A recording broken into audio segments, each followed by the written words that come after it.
ఆదాన్ ఆధ్యాత్మిక ప్రేక్షకులకు ధనుర్మాస వ్రతములో 5వ రోజు ఆశ్రాన్ని సేవిద్దాం.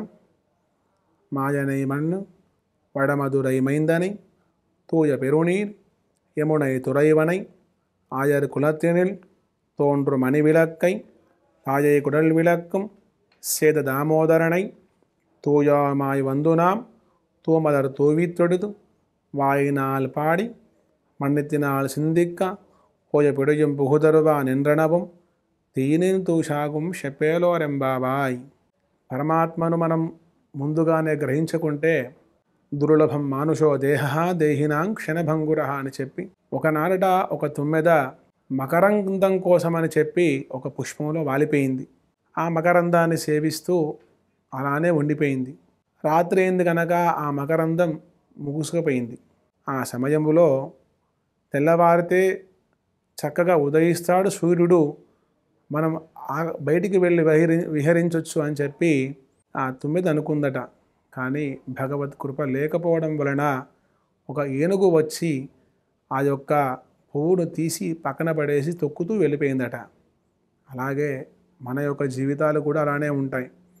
పరమాత్మ కృపచేత ఐశ్వర్యాలు కలిగిన భగవంతుని యొక్క ధ్యానం కలగకుంటే మనకు ఈ జీవితానికి ఏ విధంగా అయితే జీవితం మనకు అర్థం కాదో, ఈ జీవితానికి అర్థం కావాలి అంటే పరమాత్మ యొక్క కృప కావాలని చెప్పి ఆ కృపలో ఆశ్చర్యచేష్టితం కలిగిన భగవంతుని యొక్క ఉత్తర దేశమందే మధుర నగరానికి నిర్వాహకుడైనటువంటి పవిత్రము జలంలో యమునా చేత తన గలవాడై మంగళ దీపమైనటువంటి తల్లి యశోద గర్భములో ప్రకాశించినట్టుగా తానే కట్టుబడి దామోదరుడైనటువంటి కృష్ణ భగవాని యొక్క పవిత్రము గురించి పరిశుద్ధమైనటువంటి పుష్పాలతో భగవంతుని అర్చించి, వాక్కుతో కీర్తించి, మనసారా ధ్యానించి, మనఃపూర్వ చింతతో పాపరాశులను కూడా ఏ విధంగా ఒక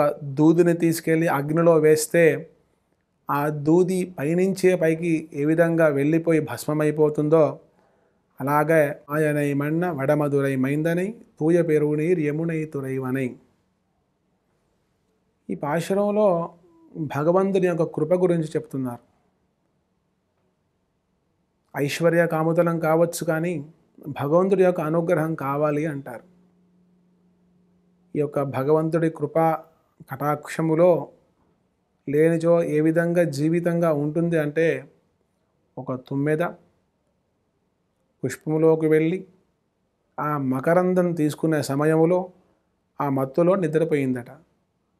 రాత్రి సమయం అయిపోయింది, ఆ యొక్క పుష్పం ముడుచుకపోయింది. సరే తెల్లవారుతుందిలే, చక్కగా తెల్లవారగానే మనం బయటికి వెళ్దామని చెప్పి ఆ పుష్పములో ఉండిపోయింది తుమ్మెద. కానీ దురదృష్టవశాత్తు ఆ తుమ్మెదను ఏనుగు, ఆ పుష్పాన్ని ఏనుగు పిగిలించేసింది. ఆ తుమ్మెద దాంట్లోనే ఉండిపోయింది.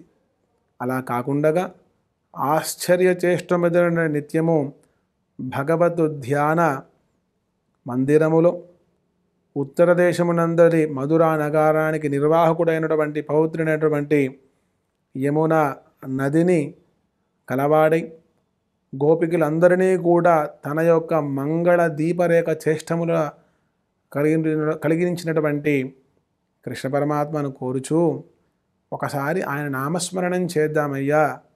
నామస్మరణం చేసినట్టయితే ఒక దూదిలో అగ్నిలో దూది పడితే ఎలాగైతే పైనుంచి పైకి వెళ్ళిపోతుందో ఆ విధంగా మన పాపపు రాశి అంతా కూడా తొలగిపోతుంది. ఆ విధంగా మనస్సుతో ధ్యానించినట్టయితే మనకు ఉండేటువంటి కామక్రోధాలు కూడా తొలగుతాయి అని చెప్పి గోపికల్లో జ్ఞానవంతులైన గోపికలకు ఈ విధంగా మనం భగవంతుని చేరుతామో చేరమో, భగవంతుడు మన తప్పులు లెక్క పెడతాడేమో అని చెప్పగానే ఆండాళ్ కాదమ్మా, మాయనై మన్న వడమధురై మైందనై, ఒక పరమాత్మని యొక్క ఆశ్రయించినట్టయితే అహం స్మరామి మద్భక్తం నయామి పరమాంగతిం. ఘంటాసురుడు ఒకసారి నామస్మరణం చేతనే, నారాయణ చేతనే, కేవలం భక్తి లేనివాడు ఒకసారి భక్తిగా నారాయణ అన్నందుకే మోక్షాన్నిచ్చిన వాడు మనందరం ముప్పదుం తప్పామే అని చెప్పి 30 రోజుల వ్రతం చేస్తున్నాం కదా, మనందరికీ భగవంతుడు మన పాపాలన్నింటినీ కూడా తప్పకుండా హరించి మనల్ని అనుగ్రహించాడు గనక చక్కగా అందరం వ్రతానికి వెళ్దామని చెప్పి 5వ రోజు గోపికలను ఆండాళ్ తల్లి కూడా సంసిద్ధం చేస్తుంది. జై శ్రీమన్నారాయణ. శ్రీమతే రామానుజాయ నమః. ధర్మం, మర్మం, శాస్త్రం, స్తోత్రం ఇలాంటి మరెన్నో విషయాల గురించి తెలుసుకోవడానికి సబ్స్క్రైబ్ చేసుకోండి ఆధాన్ ఆధ్యాత్మిక.